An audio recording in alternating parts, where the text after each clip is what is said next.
La première entité à blâmer, c'est l'État, parce que l'État savait, l'État aurait pu aller vers BRSAL, savoir qu'est-ce qui se passe et pouvoir ici mettre en place des mécanismes susceptibles de faire en sorte que l'on puisse rembourser les potentiels usagers qui ont été escroqués. Bonjour à tous, bienvenue sur cette chaîne. Comme d'habitude, pensez à vous abonner, à commenter, à liker, à partager. Je vous dis merci d'avance. Alors aujourd'hui, on va parler du scandale financier, du moins de l'escroquerie générale qui a frappé de nombreux Gabonais il y a 10 ans de cela. Donc il s'agit de BRSAL. Qui est le responsable? Les populations ou l'État? C'est-à-dire, qui doit-on blâmer en premier? Est-ce qu'on doit blâmer ici quelque part la naïveté de ceux qui ont décidé d'investir leur argent dans cette entreprise, ou on doit blâmer l'État parce que l'État est le garant finalement de la sécurité des biens et des personnes? Et c'est-à-dire que l'État doit mettre en place un cadre qui puisse permettre aux citoyens de pouvoir faire des investissements, de pouvoir créer des entreprises en toute sécurité. Donc voilà l'analyse qu'on va mener aujourd'hui dans cette vidéo.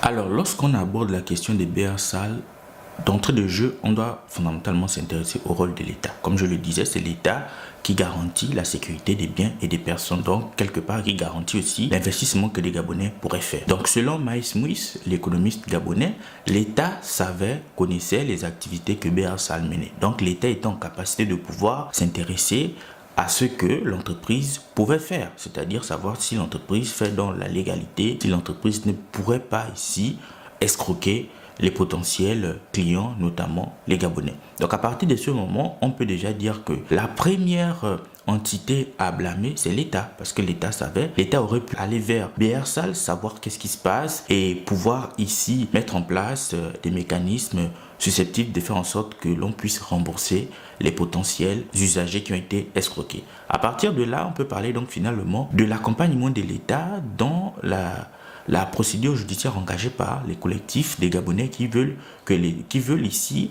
un dédommagement. Donc l'État doit accompagner ces Gabonais-là qui sont aujourd'hui devant les tribunaux et qui demandent ici réparation, puisque l'État, en tant que garant de la sécurité des biens et des personnes, savait. Donc l'État doit nécessairement accompagner les personnes qui ont été escroqués. Jusqu'à aujourd'hui, la question que je me pose, c'est pourquoi finalement ces compatriotes qui ont été escroqués sont devant les tribunaux quelque part seuls. Est-ce que l'État les a accompagnés? Je doute très fort de cette hypothèse. Donc pour moi, le premier responsable, c'est l'État, parce que l'État est garant de la sécurité des biens et des personnes. Au-delà de l'État, on peut aussi finalement questionner la responsabilité des usagers, parce que ce ne sont pas tous les Gabonais qui ont mis leur argent dans cette entreprise. C'est-à-dire qu'il y a des Gabonais qui ont ici fait preuve d'une certaine naïveté en mettant leur argent là-bas, alors qu'il y avait d'autres qui ont pris du recul, parce que BRSAL promettait quand même monts et merveilles.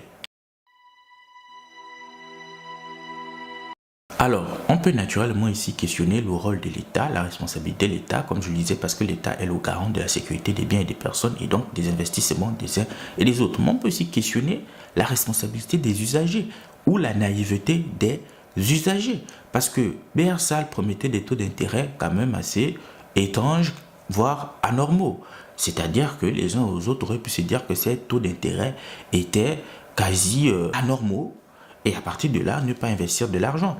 Mais on est dans une société gabonaise où on a fait de la part de gain une question centrale de nos vies. Donc quand un acteur économique arrive comme ça, avec des taux d'intérêt intéressants, les uns et les autres ici plongent la tête la première. Ce qui fait qu'on est là face finalement à des situations d'escroquerie. Et BRSAL n'est pas le seul cas de figure. On a eu la question des JDS ou d'autres qui ont montré en fait que lorsqu'il y a un investissement financier, de nombreux Gabonais qui semble être avantageux, de nombreux Gabonais s'y intéressent et souvent à leurs dépens, ce qui fait que quelque part ils se retrouvent floués. Donc ici on questionne aussi le rapport du Gabonais à l'argent. Après on peut comprendre que le contexte social et économique est difficile, marqué par la pauvreté et le chômage. Donc les uns et les autres, lorsqu'ils ont une opportunité comme celle-là qui semble être trop belle, les uns et les autres décident tout simplement d'investir leur argent, quitte à ne pas prêter attention au risque d'escroquerie. Donc pour moi, il y a deux responsables dans cette situation. Il y a l'État, naturellement, et aussi les usagers qui n'ont pas prêté attention à si ça pouvait être